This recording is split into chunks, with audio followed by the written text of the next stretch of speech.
الحمدللہ رب العالمین والصلاة والسلام علی محمد الامین فاعوذ باللہ من الشیطان الرجیم بسم اللہ الرحمن الرحیم۔ خواتین و حضرات، ہم سورہ توبہ کا مطالعہ کر رہے ہیں۔ 58 آیت سے ابتدا کرتے ہیں۔ اس سے پیچھے یہ بیان ہوا تھا کہ منافقین میں سے وہ لوگ جو مالدار ہیں، وہ اگر اللہ کی راہ میں کچھ خرچ کرنے کے لیے بھی تیار ہوتے ہیں تو وہ بادل ناخواستہ ہوتا ہے۔ اور پھر بات یہاں تک پہنچ گئی تھی کہ یہ خدا کی قسمیں کھا کھا کر اطمینان دلاتے ہیں کہ تم میں سے ہیں، درا حالے کہ یہ تم میں سے نہیں ہے، بلکہ ایسے لوگ ہیں جو ڈرتے ہیں۔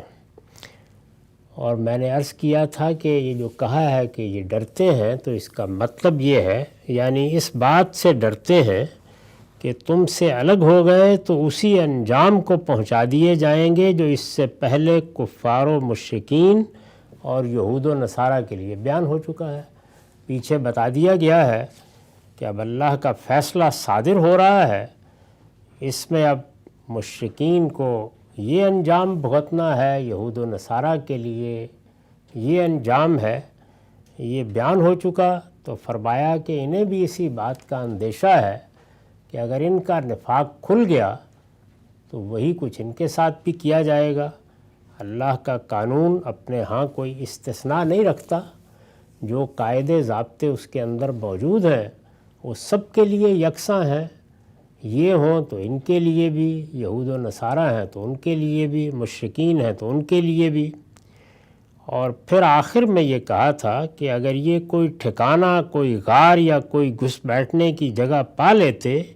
تو رسی توڑا کر ادھر بھاگ کھڑے ہوتے۔ یہ اگر ہیں، یعنی پیغمبر کے ساتھ ہیں، مسلمانوں کے ساتھ ہیں، تو اس کی وجہ اس کے سوا کچھ نہیں ہے کہ حالات نے ان کا احاطہ کر لیا ہے۔ صورتحال ایسی نہیں رہی کہ اب یہاں سے فرار اختیار کر کے اپنے آپ کو بچا لے جائیں۔ یہ اس بات سے واقف ہیں کہ اب فرار کا کوئی راستہ باقی نہیں ہے، ورنہ یہ بھاگ کر کسی نہ کسی جگہ پناہ لے چکے ہوتے۔ تو یہ مضمون تھا۔ میں اس سے پہلے بھی عرض کر چکا کہ اس سورہ کے آخر تک اب اصلاً منافقین ہی زیر بحث ہیں،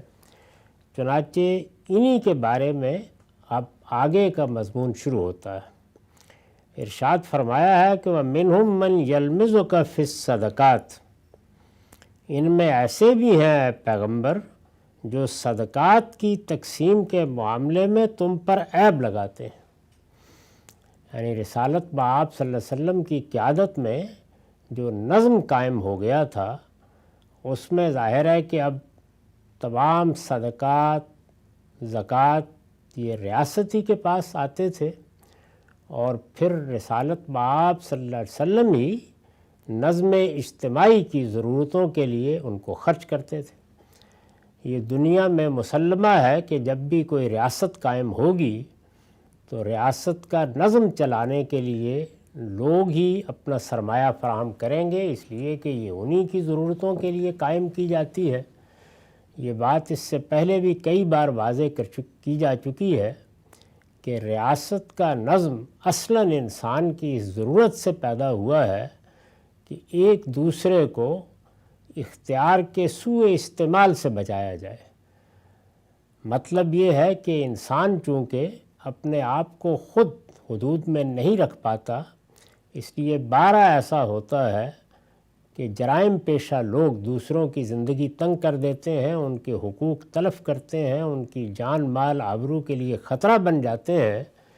تو اس کے پیش نظر انسان نے ریاست کا نظم قائم کرنا چاہا ہے۔ ریاست کا یہ نظم جب بھی قائم کیا جائے گا تو اس کے لیے لوگ ہی اپنی طرف سے سرمایہ فراہم کریں گے۔ یہ سرمایہ چونکہ جبراً لیا جاتا ہے تو اس کو ٹیکس کے لفظ سے ہم جانتے ہیں۔ اس وقت بھی جتنی حکومتیں دنیا میں قائم ہیں، سب کی سب ٹیکس لیتی ہیں۔ تو اتنی بات کو تو اللہ تعالیٰ نے تسلیم کر لیا ہے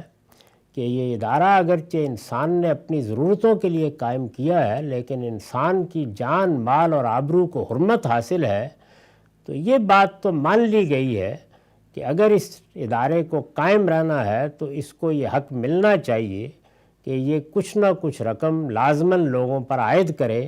تاکہ اس نظام کو چلایا جا سکے۔ اتنی بات کی تصویب کر دی ہے، لیکن یہ کتنی ہونی چاہیے اس کو اللہ تعالیٰ نے خود طے کیا ہے، اور اس طریقے سے حکومتوں کے ہاتھ میں استبداد کا جو آخری ہتھیار باقی رہ سکتا تھا وہ بھی ان سے چھین لیا ہے۔ اور اس سے ایک اور چیز جو حاصل ہوئی وہ یہ کہ لوگوں کے درمیان ایک انصاف کا فیصلہ بھی ہو گیا، اور معیشت کو بھی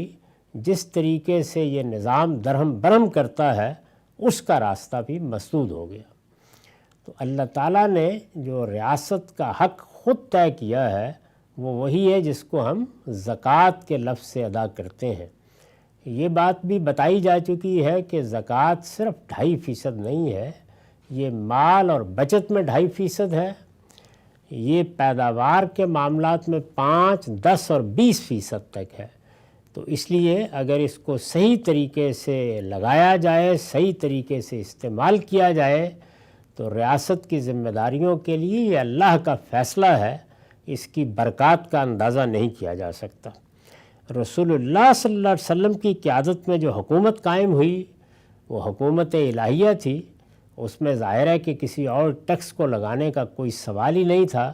زکوٰۃ ہی لوگوں پر عائد کی گئی، اور جب ایک باقاعدہ نظم قائم ہو گیا تو لوگ اپنے انفاق کی دوسری چیزیں بھی ریاستی کو پیش کر دیتے تھے۔ تو اس لیے جامع تعبیر اختیار کی ہے جو صدقات کی تعبیر ہے۔ رسالت مآب صلی اللہ علیہ وسلم پر حکمران کی حیثیت سے یہ ذمہ داری تھی کہ انصاف کے ساتھ صحیح طریقے سے اللہ کے بتائے ہوئے مصارف میں اس کو خرچ کریں، اور اسی طرح آپ خرچ کرتے تھے۔ سچے اہل ایمان کے لیے اس میں کوئی تردد کا سوال ہی نہیں تھا، یعنی تردد بھی کس کے بارے میں؟ اس ہستی کے بارے میں جس کو اللہ نے آخری پیغمبر کی حیثیت سے بھیجا، جس کی سیرت اور کردار کی خود تحسین کی، جس کے بارے میں یہ ضمانت دی کہ اللہ اس کی حفاظت کرتا ہے۔ اس ہستی کے بارے میں اس سوء ظن کی کوئی گنجائش نہیں تھی، لیکن جب منافقت کی بنیاد پر ایمان ہو تو پھر اس طرح کی چیزیں سرزد ہوتی ہیں۔ چنانچہ ان لوگوں نے رسول اللہ صلی اللہ علیہ وسلم پر صدقات، یا یوں کہیے کہ حکومت کے بیت المال میں جو کچھ بھی ٹیکس کے طور پر جمع ہے اس کے بارے میں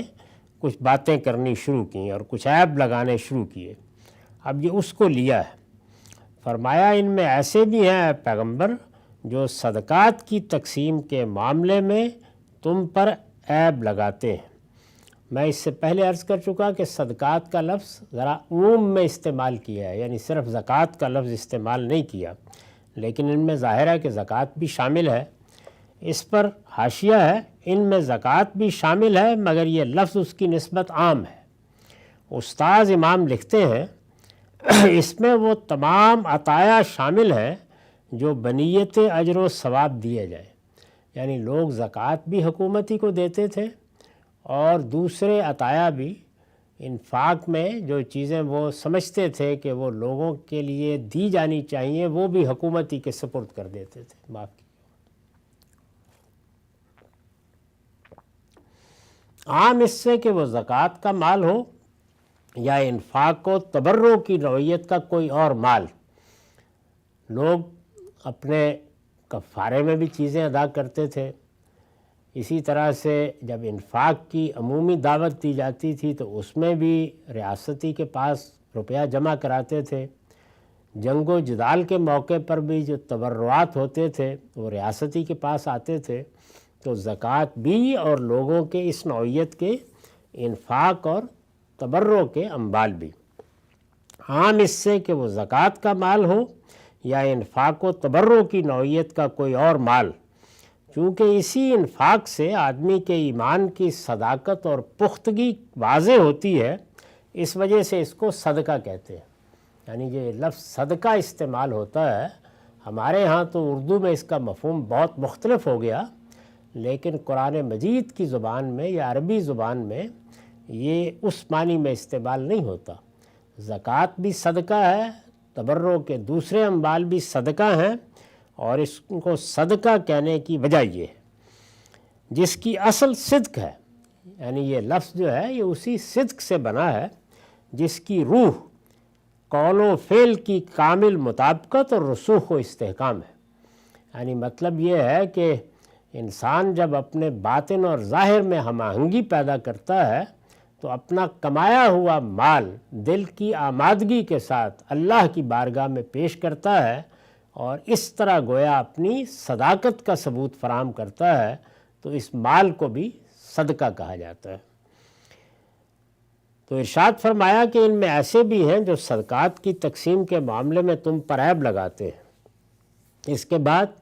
عربیت کی روح سے ایک پورا مفہوم ہے جو الفاظ میں بیان نہیں ہوا، لیکن جس نوعیت کا جملہ ہے اس میں مقدر ہو گیا ہے، اس کو میں نے کھول دیا ہے۔ یہ وہ لوگ ہیں جنہیں لالچ نے تمہارے ساتھ باندھ رکھا ہے، یعنی اس مضمون کو یہاں مقدر کر دیا ہے۔ چنانچہ میں نے لکھا ہے کہ یہ شرطیہ جملہ ہے جس کی جزا اصل میں حذف کر دی گئی ہے تاکہ وہ شدت نمایاں ہو جائے جو متکلم اس جملے سے پیدا کرنا چاہتا ہے۔ ہم نے ترجمے میں اسے کھول دیا ہے۔ عربی زبان میں یہ اسلوب اسی طریقے سے زجر، شفقت، حسرت و ملامت اور التفات و عنایت کے پہلوؤں کو نمایاں کرنے کے لیے بھی اختیار کیا جاتا ہے۔ یہاں پر تو یہ نظم کے لحاظ سے گویا ایک مضمون مقدر ہے، لیکن آگے جو جملہ ہے وہ شرطیہ جملہ ہے، تو اس کے بعد ظاہر ہے کہ جزا کا ایک جملہ ہونا چاہیے، اس کو بھی مقدر کر دیا ہے، تو یہ اس کی وضاحت کر دی ہے۔ یہ بیان کیا میں نے ابھی کہ پیچھے جن لوگوں کا ذکر تھا وہ مالدار منافقین تھے، اب ان لوگوں کا ذکر ہو رہا ہے کہ جن لوگوں کے ہاں اس طرح مال میں فراخی نہیں ہے۔ اس پر میں نے لکھا ہے کہ اوپر مالدار منافقین کا ذکر تھا، چنانچہ فرمایا کہ انہیں خوف نے تمہارے ساتھ باندھ رکھا ہے۔ اب یہ ان منافقین کا ذکر ہو رہا ہے جو مالدار نہیں تھے، ان کو لالچ نے تمہارے ساتھ باندھ رکھا ہے، تو اس کے مقابل میں یہ بات یہاں مقدر کر دی ہے۔ یہ وہ لوگ ہیں جنہیں لالچ نے تمہارے ساتھ باندھ رکھا ہے۔ فرمایا کہ فَإِنْ أُوتُوا مِنْهَا رَضُوا وَإِن لَّمْ يُؤْتَوْا مِنْهَا إِذَا هُمْ يَسْخَطُونَ۔ چنانچہ اگر اس مال میں سے انہیں دیا جائے، یعنی ان کو بھی غربا بھی ہیں ان میں، اگر ان کو صدقات میں سے کچھ دیا جائے تو راضی رہتے ہیں، اور اس میں سے نہ دیا جائے تو فوراً ناراض ہو بیٹھتے ہیں۔ کون مستحق ہے کس کو دیا جانا چاہیے، نظم اجتماعی کے معاملات میں کیا خرچ ہونا ہے، اور کسی غریب کو، مسکین کو، فقیر کو، ضرورت مند کو کیا دینا ہے، اس کا فیصلہ نظم اجتماعی کے ذمہ داری کرتے ہیں۔ ان کو مل جاتا تو بڑے راضی رہتے، اور اگر کسی موقع کے اوپر کسی دوسرے کو ترجیح دی جاتی یا نہ دیا جاتا تو پھر یہ ناراض ہوتے، ناخوش ہوتے، تو فوراً ناراض ہو بیٹھتے ہیں۔ وَلَوْ أَنَّهُمْ رَضُوا مَا آتَاهُمُ اللَّهُ وَرَسُولُهُ، ان کے لیے کہیں بہتر ہوتا اگر یہ اس پر راضی رہتے جو اللہ اور اس کے رسول نے انہیں دیا تھا، اور کہتے کہ ہمارے لیے اللہ کافی ہے، وَقَالُوا حَسْبُنَا اللَّهُ، یعنی یہ ہونا چاہیے تھا ایک سچے مسلمان کا، ایک صاحب ایمان کا رویہ یہ ہونا چاہیے تھا۔ تو اس میں یہ جو فرمایا ہے کہ وَلَوْ أَنَّهُمْ رَضُوا مَا آتَاهُمُ اللَّهُ وَرَسُولُهُ، تو ظاہر ہے کہ یہ شرط کا جملہ ہے، اس کے بعد اتنا مضمون حذف ہے کہ تو ان کے لیے یہ کہیں بہتر ہوتا۔ اسی کو اس سے پہلے میں نے پڑھ دیا تھا کہ اس میں یہ بات واضح کی گئی ہے۔ تو یہ کہتے کہ ہمارے لیے اللہ کافی ہے، اللہ تعالیٰ نے ہمارے اوپر کرم فرمایا، ہم پیغمبر کی ریاست میں رہ رہے ہیں، پیغمبر کی حکومت میں رہ رہے ہیں، اس سے بڑی اور کیا سعادت ہو سکتی ہے۔ یہ کبھی یہ رویہ اختیار نہ کرتے اور اللہ اور اس کے رسول پر اعتماد کرتے کہ وہ جو کچھ بھی فیصلے کر رہے ہیں وہ عدل پر مبنی فیصلے ہیں، اور ان میں ہر لحاظ سے لوگوں کا لحاظ رکھا جاتا ہے تو فرمایا کہ یہ ہوتا تو پھر کیا ہوتا، یعنی جس وقت انسان اپنے رب پر اس طرح بھروسہ کرتا ہے، اس طرح سچے ایمان کے ساتھ معاملہ کرتا ہے، تو فرمایا کہ اگر یہ کہتے، یہ رویہ اختیار کرتے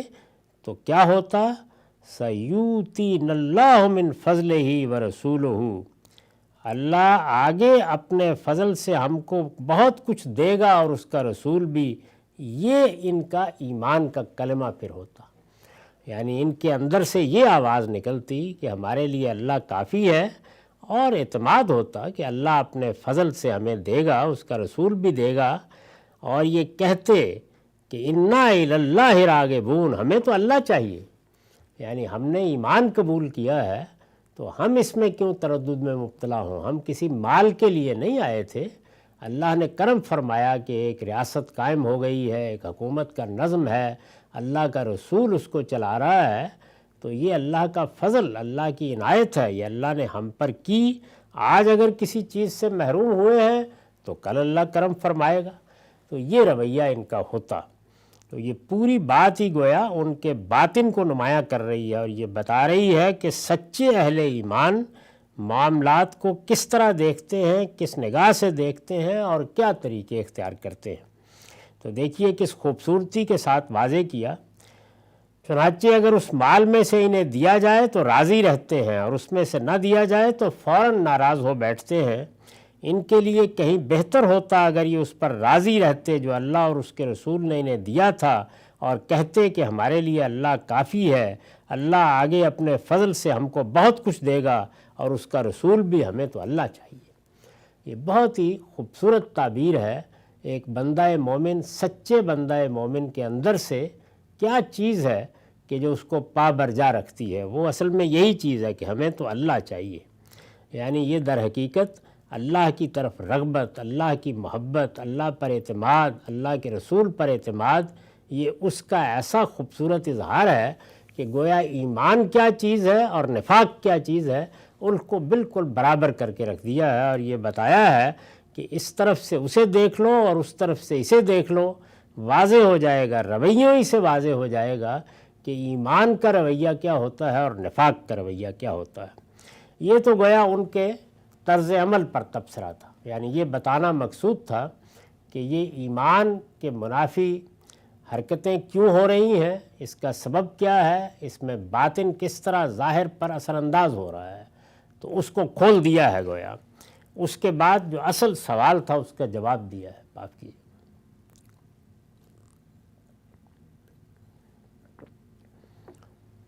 اصل سوال یہ تھا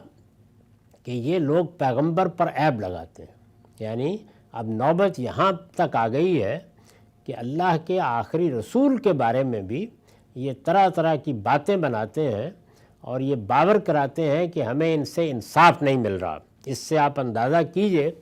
کہ ریاست اور سیاست کے معاملات کیسے ہوتے ہیں، اور ان میں اللہ کا پیغمبر بھی حکومت کر رہا ہو تو کس طرح کی شکایات لوگوں کے اپنے باطن کی خرابی کی وجہ سے پیدا ہو جاتی ہیں۔ تو یہ اس طرح کی شکایتیں کرتے، اس طرح عیب لگاتے۔ اب یہ بتایا ہے کہ یہ جو صدقات جمع ہوتے ہیں، جو زکوٰۃ جمع ہوتی ہے، جو بیت المال میں روپیہ آتا ہے یا اموال آتے ہیں، یہ کہاں خرچ ہو رہے ہیں؟ تو فرمایا کہ انہیں بتا دو کہ انما الصدقات للفقراء والمساکین والعاملین علیہا والمؤلفۃ قلوبہم وفی الرقاب والغارمین وفی سبیل اللہ وابن السبیل فریضۃ من اللہ واللہ علیم حکیم۔ انہیں بتا دو کہ صدقات تو در حقیقت فقیروں اور مسکینوں کے لیے ہے، اور ان کے لیے جو ان کے نظم پر معمور ہوں، اور ان کے لیے جن کی تالیف قلب مطلوب ہے، نیز اس لیے کہ گردنوں کے چھڑانے میں اور تاوان زدوں کے سنبھالنے میں اور خدا کی راہ میں اور مسافروں کی بہبود کے لیے خرچ کیے جائیں۔ یہ اللہ کا مقرر کردہ فریضہ ہے، اور اللہ علیم و حکیم ہے۔ یعنی اللہ تعالیٰ نے یہ ذمہ داری ڈالی ہے، نظم اجتماعی پر ذمہ داری ڈالی ہے کہ جو کچھ بھی لوگوں کے اموال میں سے اس کے پاس آئے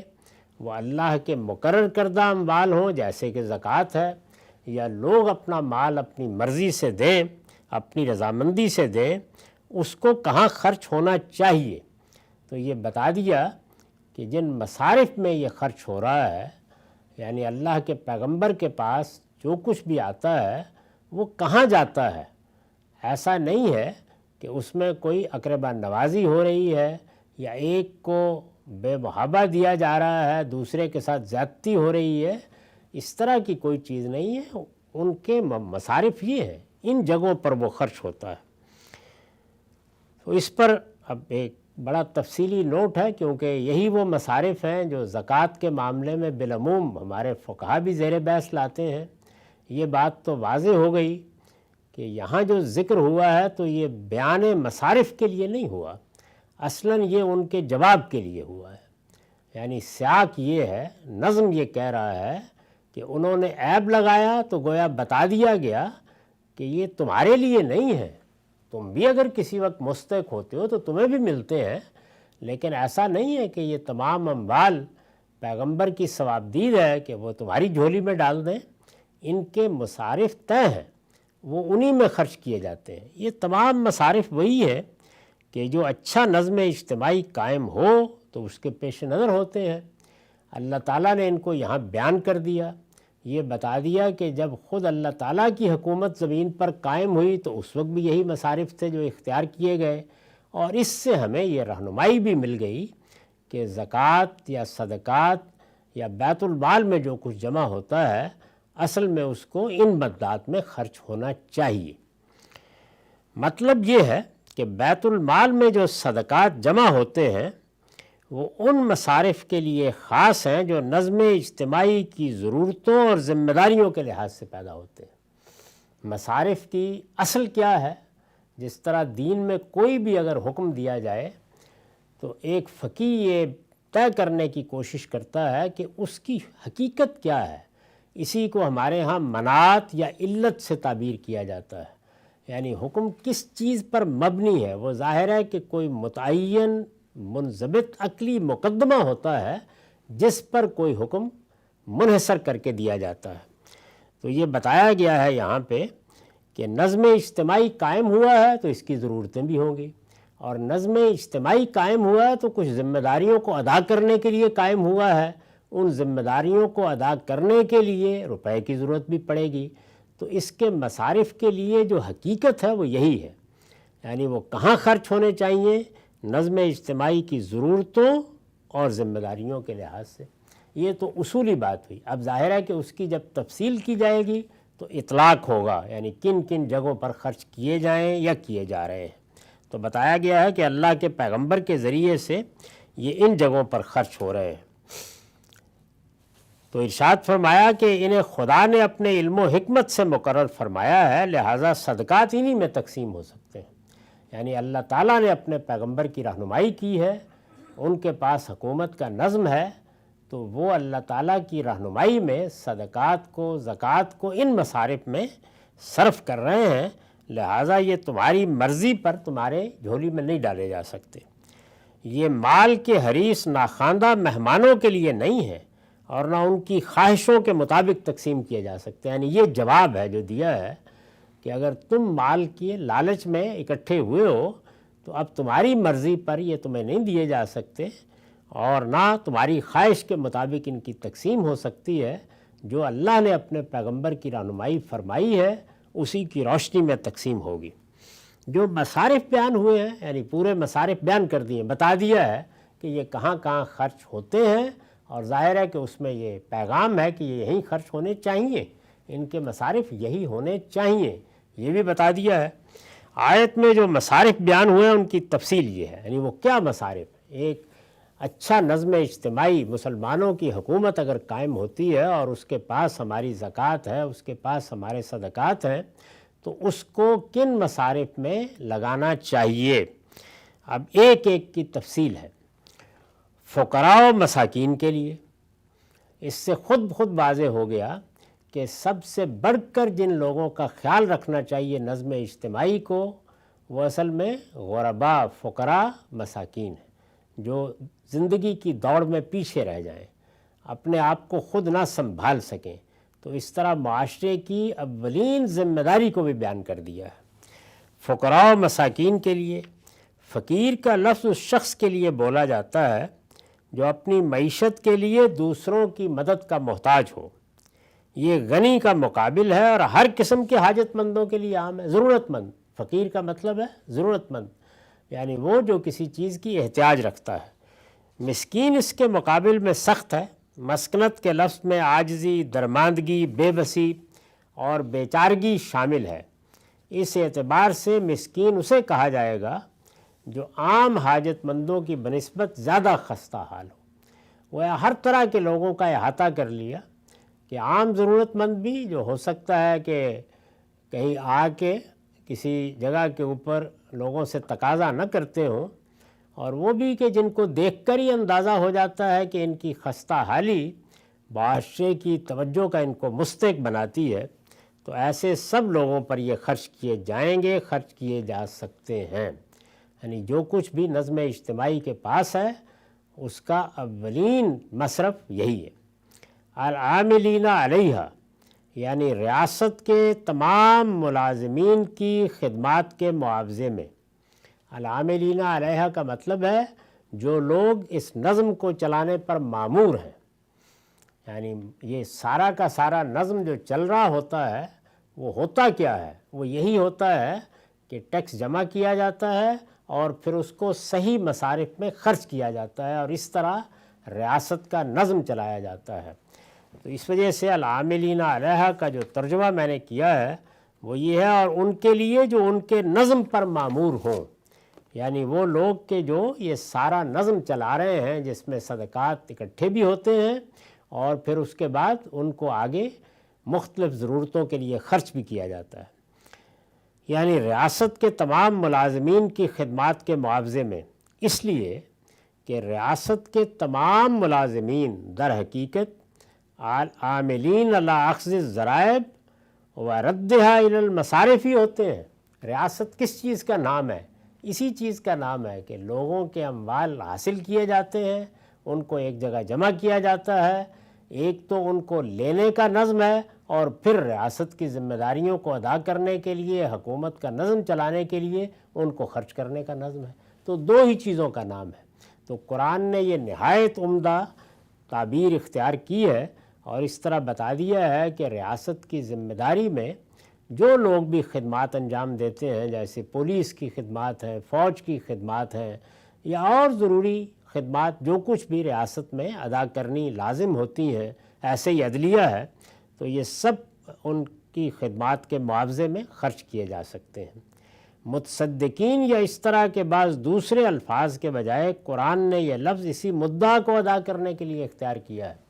یعنی اگر صرف یہ بتانا مقصود ہوتا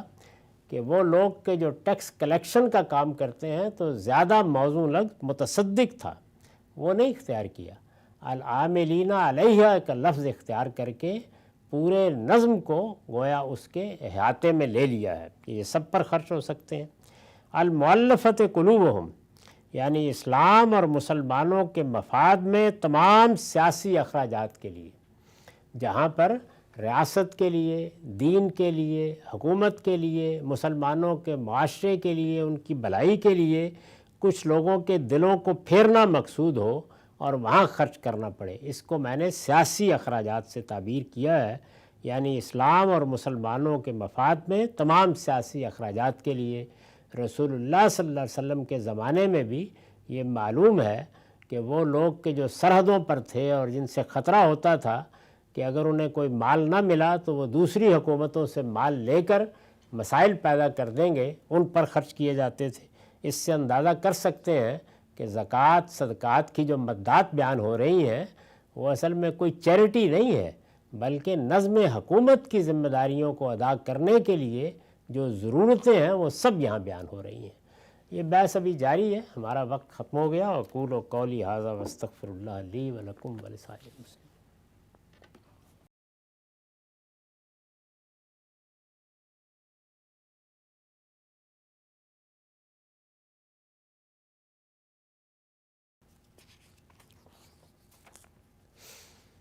بسم اللہ الرحمن الرحیم۔ عن ایاز ابن حمار المجاشعی ان رسول اللہ صلی اللہ علیہ وسلم قال ذات یوم فی خطبته الا ان ربی امرنی ان اعلمکم ما جہلتم مما علمنی یومی ھذا کل مال نحلتہ عبدا حلال وإنی خلقت عبادی حنفاء کلہم وإنہم اتتہم الشیاطین فاجتالتہم عن دینہم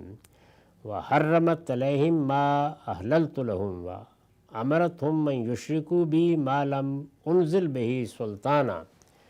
وامرتہم ان یغیروا خلقی وإن اللہ نظر إلی اہل الارض فمکتہم عربہم وعجمہم الا بقایا من اہل الکتاب وقال یا محمد انما بعثتک لابتلیک وابتلی بک وانزلت الیک کتابا لا یغسلہ الماء تقرأ نائما ویقظان وان اللہ امرنی ان احرک قریشا فقلت ربی اذن یسلغ راسی فیدعو خبزا قال استخرجہم کما استخرجوک واغزہم نغزک وانفق فسننفق علیک وبس جیشن نبس خمسۃ مثلا وقاتل بمن اتاک من عصاک۔ یہ روایت اصلاً صحیح مسلم سے لی گئی ہے، رقم ہے 5113۔ ترجمہ ہے ایاز بن حمار مجاشعی رضی اللہ عنہ بیان کرتے ہیں کہ رسول اللہ صلی اللہ علیہ وسلم نے ایک دن اپنے خطبے میں ارشاد فرمایا، لوگوں سنو، میرے رب نے مجھے یہ حکم دیا ہے کہ آج جو باتیں اس نے مجھے سکھائی ہیں اور جن سے تم ناواقف ہو وہ میں تمہیں سکھا دوں۔ اس سے اندازہ کیا جا سکتا ہے کہ بہت سے موقعوں پر رسالت مآب صلی اللہ علیہ وسلم کو یہ تاکید کی جاتی تھی کہ دین کے بعض حقائق کی وضاحت کر دی جائے۔ اللہ کی کتاب موجود ہے، اسی طریقے سے وہ سنت جاری ہے جس کے مطابق لوگ عمل کر رہے ہیں، لیکن جب اللہ کا پیغمبر دنیا میں موجود ہے تو جس طرح علماء دین کی وضاحت کرتے ہیں، شرح کرتے ہیں، قرآن کا درس دیتے ہیں، رسالت مآب صلی اللہ علیہ وسلم کی سنت کی تفہیم کرتے ہیں، تو آپ بھی اپنے زمانے میں دین کے سب سے بڑے عالم کی حیثیت سے یہ خدمت انجام دیتے تھے، اور بعض موقعوں پر خود اللہ تعالیٰ کی طرف سے آپ کو اس کی ہدایت بھی کی جاتی تھی۔ یہ اس کا بیان ہے۔ میرے رب نے فرمایا ہے کہ ہر وہ مال جو میں نے اپنے کسی بندے کو دے دیا ہے وہ اس کے لیے حلال ہے۔ دے دیا ہے یعنی دیا ہے اور وہ جائز طریقے سے اس کو مل رہا ہے۔ بعض موقعوں پر اس طرح اجمال کا اسلوب ہوتا ہے، تو یہ بتایا ہے کہ اگر کسی کو کوئی مال جائز طریقے سے ملا ہے تو مال اپنی ذات میں کوئی شر نہیں ہے۔ یعنی یہ جو صوفیانہ مذاہب میں تصور پیدا ہو گیا کہ مال تو اصل میں اپنی ذات میں گویا سانپ یا اژدہا ہے جو آپ نے گھر میں پال لیا۔ ہمارے دین میں مال کو خیر کہا گیا ہے، اور اس کو تلاش کرنے، اس کو حاصل کرنے کی جدوجہد کرنے کو اللہ کا فضل تلاش کرنے سے تعبیر کیا ہے۔ تو بتایا ہے کہ اگر وہ جائز طریقے سے ملا ہے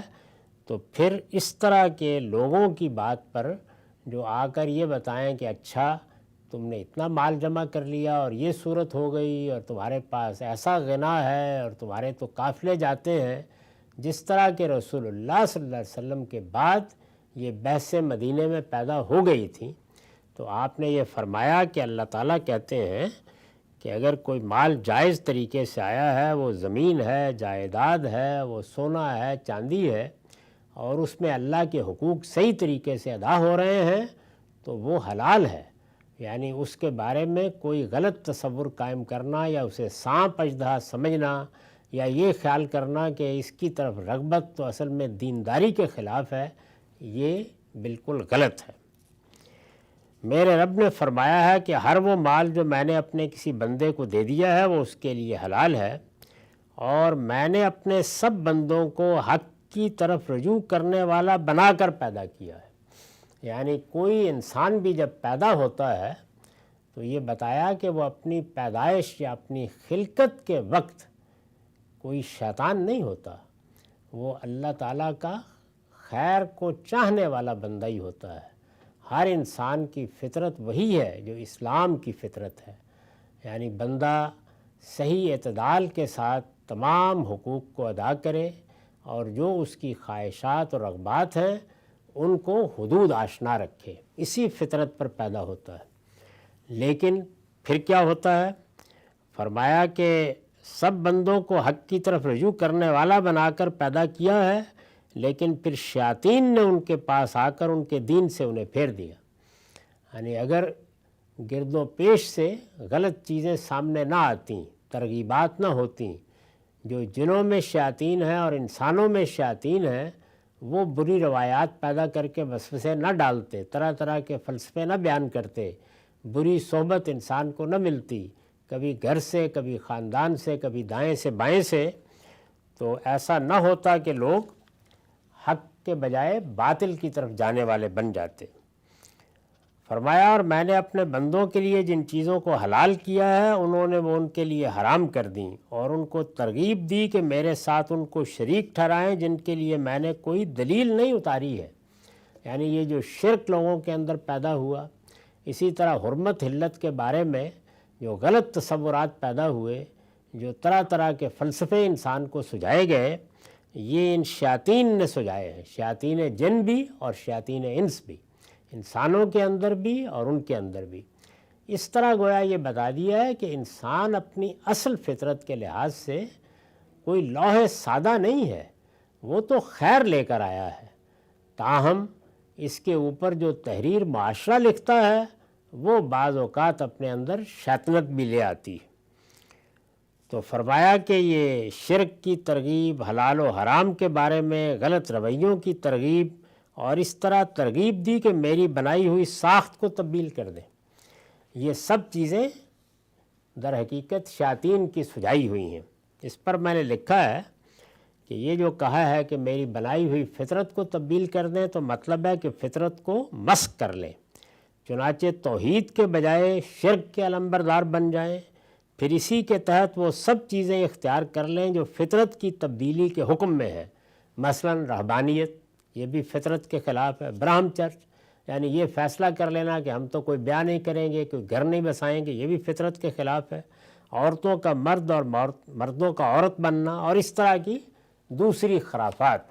تو ان سب چیزوں کے لیے شیطان ترغیب دیتا ہے۔ فرمایا انسان اپنی خلقت کے لحاظ سے بالکل صحیح جگہ پر ہوتا ہے۔ تو یہ مضمون جو بیان فرمایا ہے تو اس میں گویا بعض ضروری چیزوں کی تعلیم دی، یہ بھی بتا دیا کہ اللہ تعالیٰ نے انسان کو جو مال دیا ہے یہ اللہ کی بہت بڑی نعمت ہے، بہت بڑا خیر ہے، اس کے بارے میں منفی رویے نہیں ہونے چاہیے۔ ہاں البتہ حلال حرام کو ہر حال میں ملحوظ رکھنا چاہیے، اور جو اللہ نے ذمہ داریاں اس مال کے بارے میں ڈالی ہیں ہمارے اوپر، ان کو فراخ دلی سے ادا کرنا چاہیے۔ یہ بھی بتا دیا کہ اپنی فطرت کے بارے میں کبھی غلط فہمی میں مبتلا نہیں ہونا چاہیے، بلکہ ہمیشہ یہ اعتماد رکھنا چاہیے کہ جو انسان بھی پیدا ہوتا ہے اللہ تعالیٰ اس کو خیر پر پیدا کرتا ہے، خیر کے لیے پیدا کرتا ہے۔ یہ شیاطین ہیں جو اس کو غلط راستہ دکھاتے ہیں، اور اس کے بعد جب وہ ان کی آواز پر لبیک کہہ کے اس غلط راستے کو اختیار کر لیتا ہے تو ہمارے سامنے پھر کفر بھی آتا ہے، شرک بھی آتا ہے، بدعات بھی آتی ہیں، اوہام بھی آتے ہیں، غلط فلسفے بھی آتے ہیں، اور انسانوں کے معاملے میں جو جرائم پیدا ہوتے ہیں وہ بھی اسی کے نتیجے میں پیدا ہوتے ہیں۔ تو اس طرح گویا رہنمائی فرمائی کہ ان چیزوں کو بہت اچھی طرح سمجھ لو، اور اندازہ کیا جا سکتا ہے کہ حضور کو ہدایت کی گئی تو کیا عمدہ چیزیں ہیں جو آپ نے اس روایت میں واضح فرمائی۔ اس کا کچھ حصہ ابھی باقی ہے، وہ چونکہ زیادہ اہم ہے، اس پر ہم اگلی نشست میں گفتگو کریں گے۔ الحمدللہ، آخر دعوانا الحمدللہ رب العالمین۔ اب 10 منٹ کا وقفہ ہے، اس کے بعد سوال۔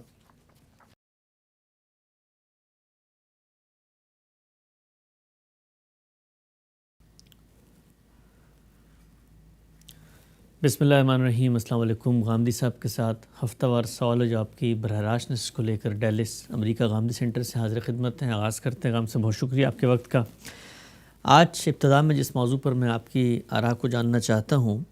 ہم اکثر آپ سے گفتگو کرتے ہیں ہماری امت کے جو ایک علمی روایت ہے، بڑے بڑے نابغہ روزگار، بڑی عبقری ہستیاں ان میں پیدا ہوئیں، اپنے اپنے حصے کا علمی کنٹریبیوشن انہوں نے کیا۔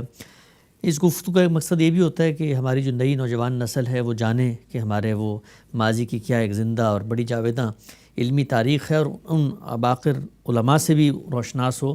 جن کا ایسا کام ہے جو بظاہر منظر عام پر نہیں آتا، اور بہت سارے ایسے علماء ہیں جن سے لوگ واقف بھی نہیں ہوتے، وہ اپنا کام کر کے ایک درویشانہ زندگی گزار کے دنیا سے رخصت ہو جاتے ہیں۔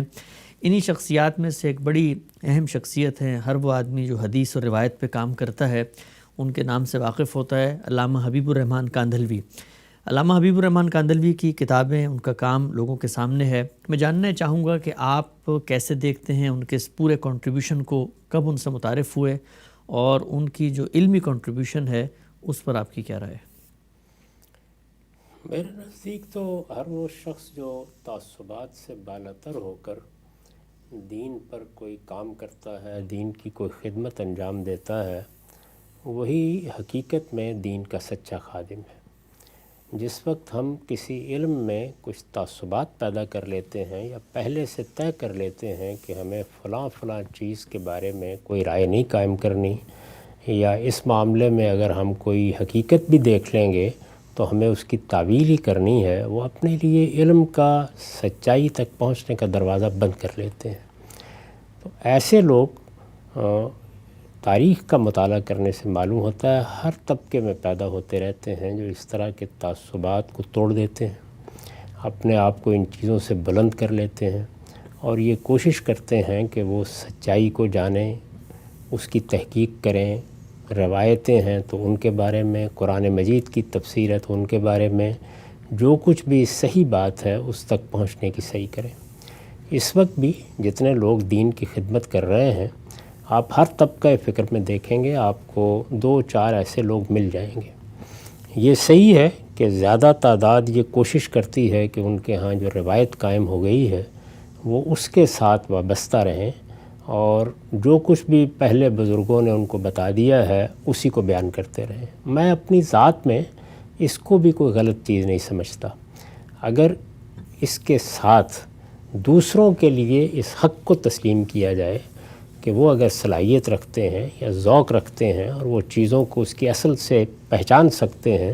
تو وہ اپنا کام جاری رکھیں۔ لیکن یہاں 2 چیزیں پیدا ہو جاتی ہیں، یعنی ایک تو خود لوگ اس طریقے سے کام نہیں کرتے، اور پھر کوئی کرے تو اس کو وہ ضال مضل قرار دینا شروع کر دیتے ہیں۔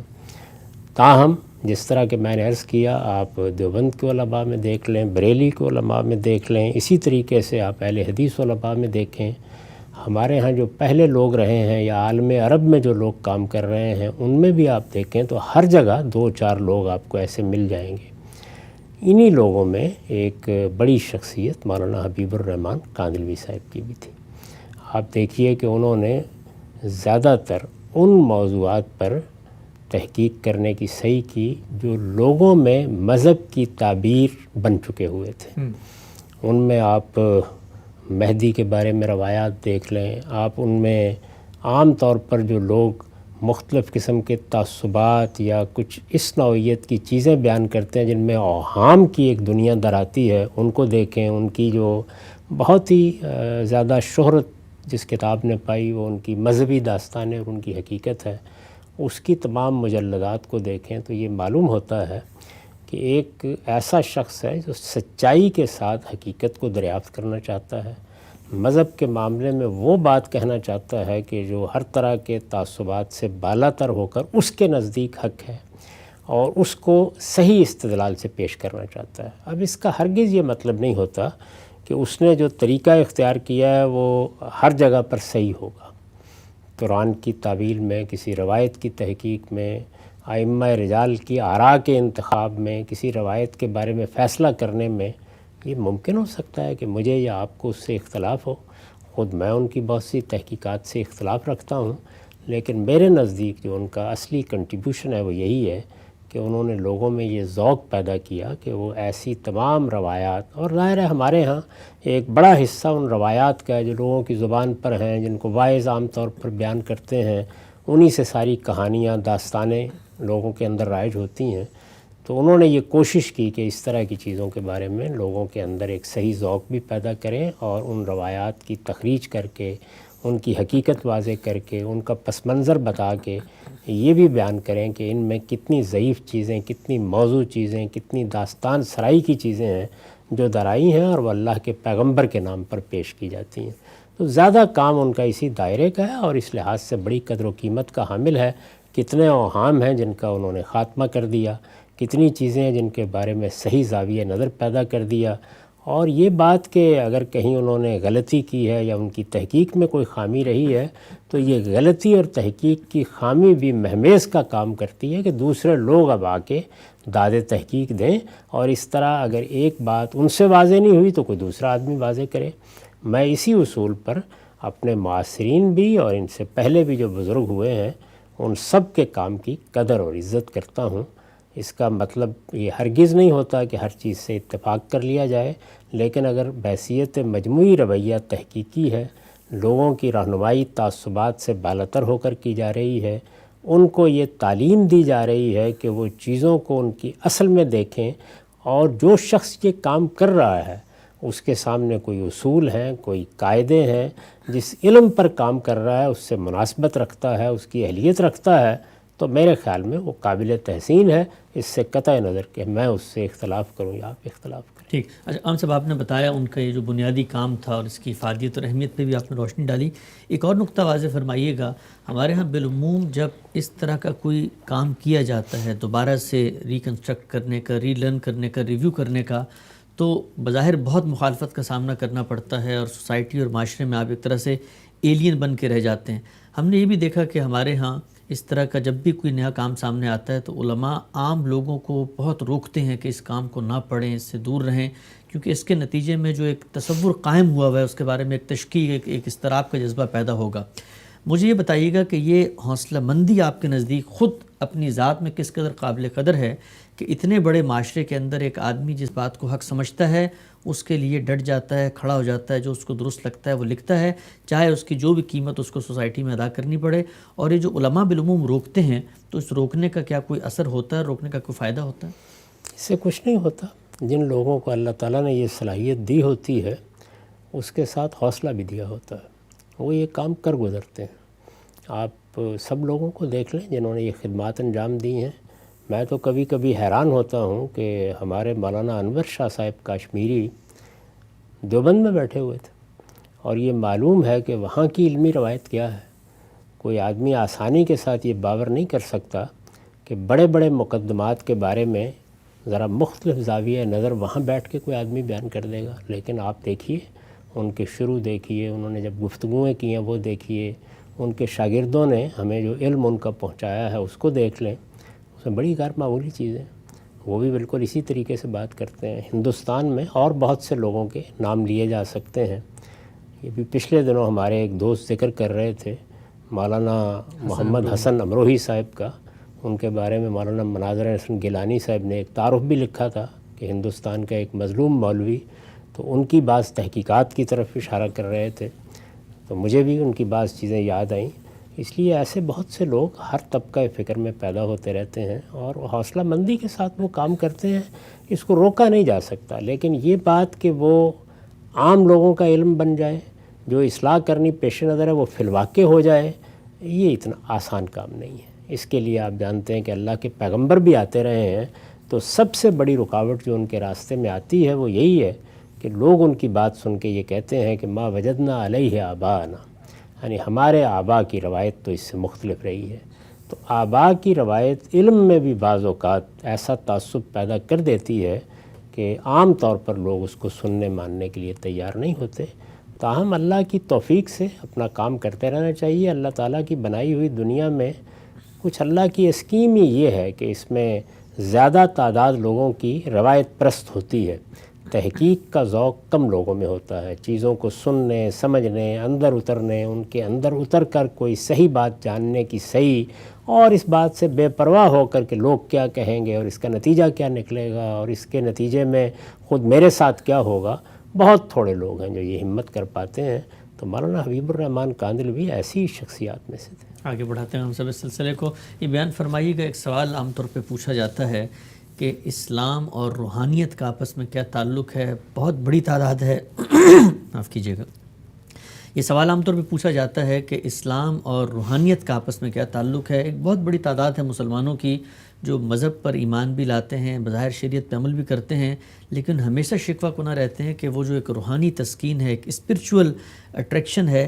وہ مذہب میں ان کو نظر نہیں آ رہی ہوتی. تو کیا روحانیت کا کوئی تصور اسلام میں موجود ہے؟ یہ روحانیت اپنی ذات میں کیا ہوتی ہے, اور ایک بندہ مومن روحانیت کا حصول کیسے ممکن بنا سکتا ہے؟ اسلام میں کوئی روحانیت نہیں ہے, نہ اسلام میں کوئی مادیت ہے.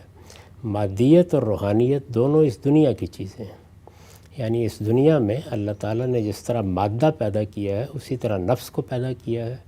دو ہی چیزیں. اگر پوری کائنات کو دو لفظوں میں آپ سمیٹیں تو وہ کیا ہے؟ وہ مادہ ہے اور نفس ہے. تو مادے میں بھی کچھ قوانین کار فرما ہیں. ان قوانین کو آپ دریافت کرتے ہیں تو اس سے آپ نے دیکھا ہے کہ سائنس جیسا علم پیدا ہو جاتا ہے. اسی طریقے سے نفس کے اندر بھی کچھ قوانین کار فرما ہیں. ان کو آپ دریافت کرتے ہیں تو اس سے روحانی علوم پیدا ہوتے ہیں. تو جس طرح مادی علوم ہے اسی طرح روحانی علوم ہے. ان میں سے کوئی چیز بھی ایسی نہیں کہ جس کو اصلاً ممنوع قرار دیا جا سکے. لوگ جس طرح سے مادی علوم سیکھتے ہیں اسی طرح قدیم زمانے میں روحانی علوم سیکھتے رہے ہیں. ان کو علم کے طور پر دیکھیے تو مذہب کو بھی اس پر کوئی اعتراض نہیں. مذہب اس طرح کی کسی تسکین کے لیے نازل نہیں ہوا. وہ تو انسان کے وجود میں اضطراب پیدا کر دینے کے لیے ہے, یعنی اس کو جھنجھوڑ کر. اسی وجہ سے مذہب میں تو سب سے بڑا لفظ جو پیغمبروں کے لیے اختیار کیا جاتا ہے وہ انذار ہے.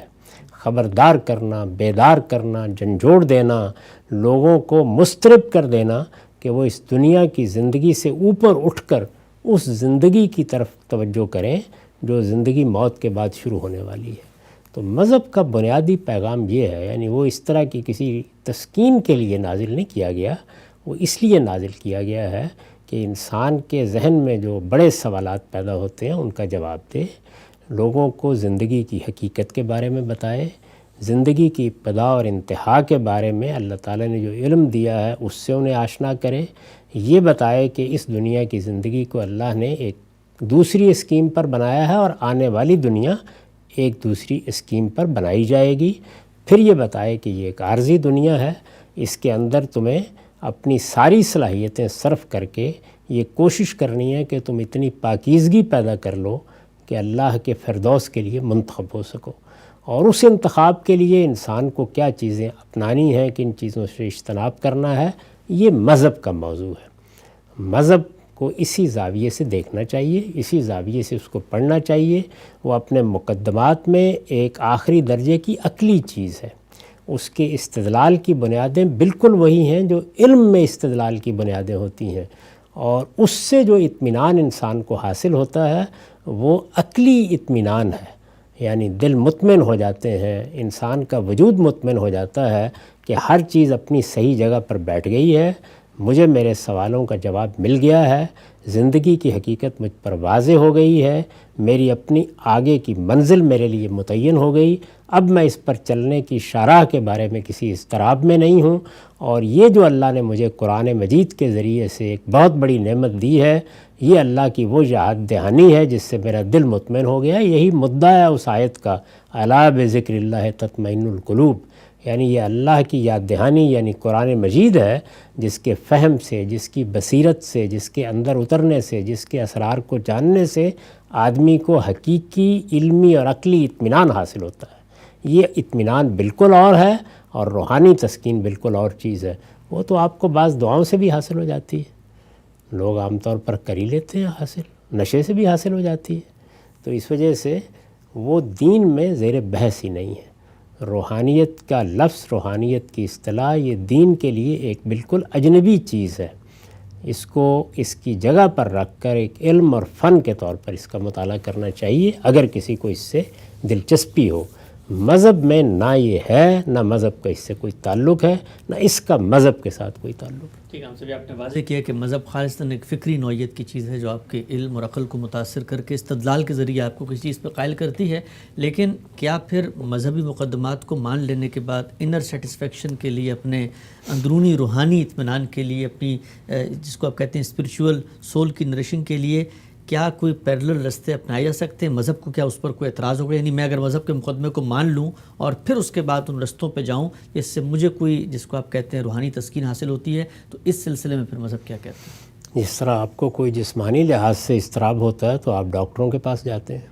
اسی طرح اگر کوئی باطنی یا روحانی جس کو آپ کہہ رہے ہیں عدم اطمینان ہے تو آپ ماہر نفسیات کے پاس جاتے ہیں۔ تو یہ اصل میں نفسیات کے علم کا موضوع ہے۔ اس کے قدماء میں بھی بڑے بڑے ماہرین رہے ہیں، ہمارے صوفیوں میں اس کے بڑے ماہرین رہے ہیں، آج کے زمانے میں بھی ہیں۔ اس کو بالکل ایسے ہی دیکھنا چاہیے جس طرح کہ آپ کو سر درد ہو گیا ہے تو آپ ڈاکٹر کے پاس جائیں گے نا، یعنی اس موقع کے اوپر آپ مذہب کی طرف تو رجوع نہیں کریں گے۔ سر درد کے علاج کے لیے آپ طبیب کے پاس جاتے ہیں، کوئی بیماری ہو جائے تو آپ معالج کے پاس جاتے ہیں، بالکل اسی طریقے سے جیسے آپ کے اس مادی وجود کے معالج ہیں، اس کے علم کو ہم طب کہتے ہیں، اسی طریقے سے آپ کے نفس کے اندر جو خرابیاں پیدا ہوتی ہیں، اضطرابات پیدا ہوتے ہیں۔ آج کل کے زمانے میں ایک بڑا عام لفظ ہے، ڈپریشن میں انسان مبتلا ہو گیا ہے، تو ان چیزوں کے لیے اچھے ماہرین نفسیات کی طرف رجوع کرنا چاہیے۔ یہ بھی ایک علم ہے، اس کی قدر کرنی چاہیے، یہ اپنی جگہ ایک اہم علم ہے، اور اگر آپ اس کی طرف مراجعت کریں تو یہ بالکل اسی طرح ہے جس طرح کہ آپ ایک طبیب کے پاس جا رہے ہیں، علاج کرنا، معالجہ کرنا، اپنے ذہنی اطمینان کے لیے کوئی دوا آپ لے لیتے ہیں یا کسی سے رجوع کرتے ہیں، تو اس پر مذہب کو کوئی اعتراض نہیں۔ اس کو مذہب بنائیں گے تو پھر اعتراض ہوگا۔ ٹھیک ہے، ہم سب آگے بڑھاتے ہیں سلسلے کو۔ یہ بیان فرمائیے کہ گزشتہ دنوں عالمی سطح پر بلکہ ہر سال منایا جاتا ہے مردوں کا عالمی دن، لیکن کوئی بہت زیادہ اس کی بازگشت نہیں ہوتی، لوگ توجہ بھی نہیں دیتے۔ جو لوگ اب اس موضوع پہ سنجیدہ مطالعہ کر رہے ہیں وہ یہ کہتے ہیں کہ خواتین کے ساتھ تو جو کچھ ہوا، ان کے حقوق، ان کے ساتھ جو زیادتیاں تھیں، اس کو بڑی حد تک ایک عالمی ضمیر نے اب سمجھا بھی ہے، اجاگر بھی کیا ہے، لیکن مرد اپنی نفسیات میں جن مشقتوں سے گزر رہے ہوتے ہیں، ان کے جو ایموشنل کنڈیشنز ہیں، ان کے جو مسائل ہیں، اس کو عالمی سطح پر نہ صرف یہ کہ سمجھا نہیں جاتا، بلکہ اس طرح کے موضوعات پہ جب گفتگو بھی کی جاتی ہے تو کہا جاتا ہے کہ تو پدرسری معاشرہ یہ پھر سے آگے ہیں ہم پر حکومت کرنے کے لیے۔ تو آپ کی نظر میں اعتدال کا رستہ کیا ہے؟ کیا مردوں کے بھی حقوق، ان کا عالمی دن، ان کی نفسیات کی تسکین، ان کے ایموشنز کا احترام اور ان کی جو قدر و قیمت ہے، ان کی جو کنٹریبیوشن ہے، اس کا اقرار کرنا، یہ بھی ایک اچھے صحت مند معاشرے کے لیے ناگزیر ہے؟ مرد، عورتیں، بچے، بوڑھے، سب اپنی اپنی شخصیت کے لحاظ سے اسی توجہ کے مستحق ہیں۔ یہ تو یوں ہوتا ہے کہ بعض موقعوں پر کسی ایک طبقے کے ساتھ فی الواقع زیادتی ہوتی ہے اور اس کے نتیجے میں ایک رد عمل پیدا ہوتا ہے۔ یہ رد عمل آپ نے دیکھا ہے پچھلے اس 200-250 سال میں کہ ازم پیدا کر دیتا ہے۔ میں نے اس پر تبصرہ کرتے ہوئے یہ کہا تھا کہ یہ ہمیشہ انتہا پسندانہ رویوں کو جنم دینے کا باعث بنتے ہیں۔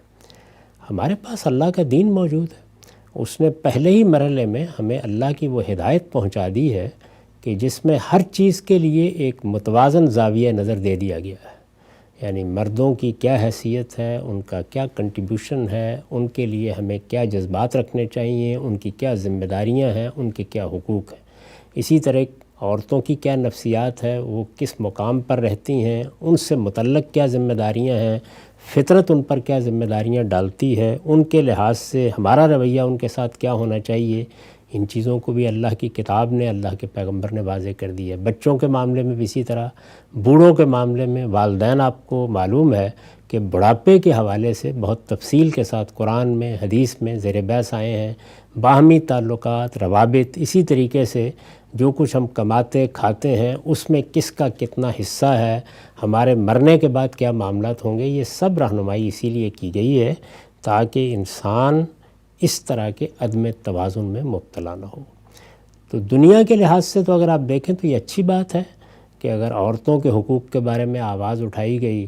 یا اب لوگ مردوں کے بارے میں بھی کچھ آواز اٹھا رہے ہیں تو اس کی تحسین ہی کرنی چاہیے۔ تاہم ہم بغیر ہدم والا کتاب منیر نہیں ہیں، ہمارے پاس اللہ کی کتاب موجود ہے، اور صرف اللہ کی کتاب کو اگر اپنے جذبات اور خواہشات سے بالاتر ہو کر آپ پڑھیں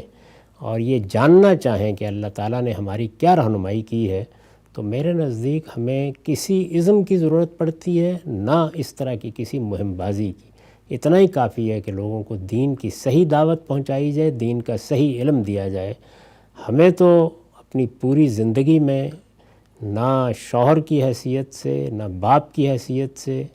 نہ رشتہ داروں اور اعزاء اقربا کے ساتھ تعلق کے اعتبار سے کسی اور طرف دیکھنے کی ضرورت پیش آئی ہے اور نہ انشاءاللہ مستقبل میں آئے گی، اس لیے کہ اللہ کی کتاب ہمارے پاس موجود ہے اور اس میں جو نور ہے، ہدایت ہے، روشنی ہے، وہ کیا ہے؟ کیا وہ کوئی جذباتی چیز ہے؟ وہ یہی روشنی اور یہی نور ہے کہ وہ ہمیں زندگی کا صحیح توازن سکھاتی ہے،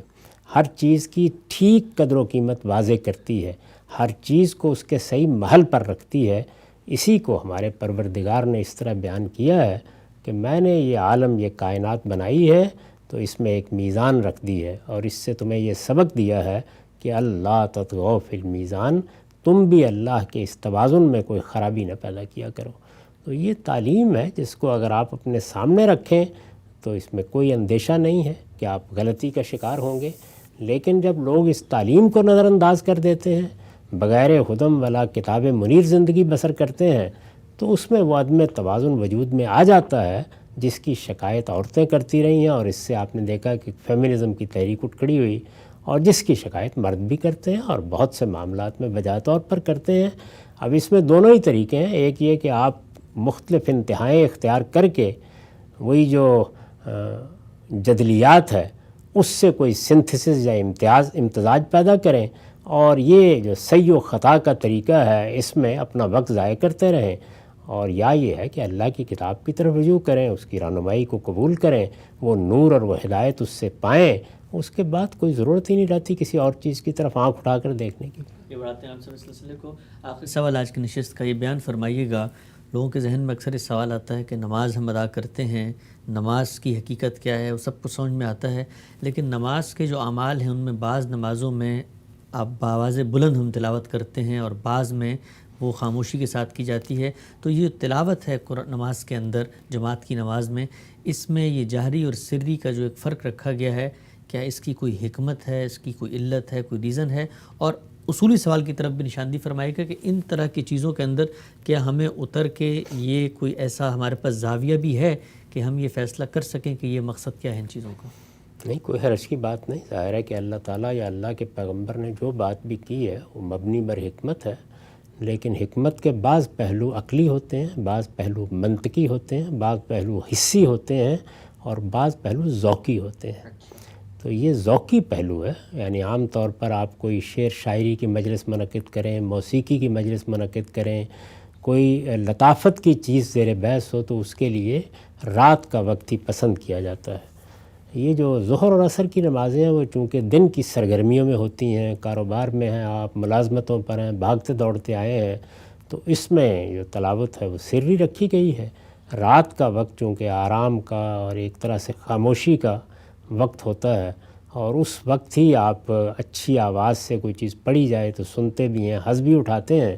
تو اس لیے ایک ذوقی پہلو کی رعایت کرتے ہوئے رات کی سب نمازوں میں قرات کو جہری کر دیا گیا ہے۔ البتہ جب کوئی اجتماعی نوعیت کی نمازیں ہوتی ہیں بڑے پیمانے پر، تو اس میں چونکہ لوگ اپنے آپ کو فارغ کر کے آتے ہیں اور ایک اجتماعی نماز میں شرکت کے دائیے سے آتے ہیں، خطبے اور تقریریں بھی سننی ہوتی ہیں، تو جمعہ اور عیدین میں پھر قرات کو جاری کر دیا گیا ہے، تو ذوقی رعایت ہے۔ آپ سب بہت شکریہ آپ کے وقت کا، ہمارا وقت یہاں پہ ختم ہوتا ہے، دوبارہ حاضر خدمت ہوں گے، اجازت دیجیے، اللہ حافظ۔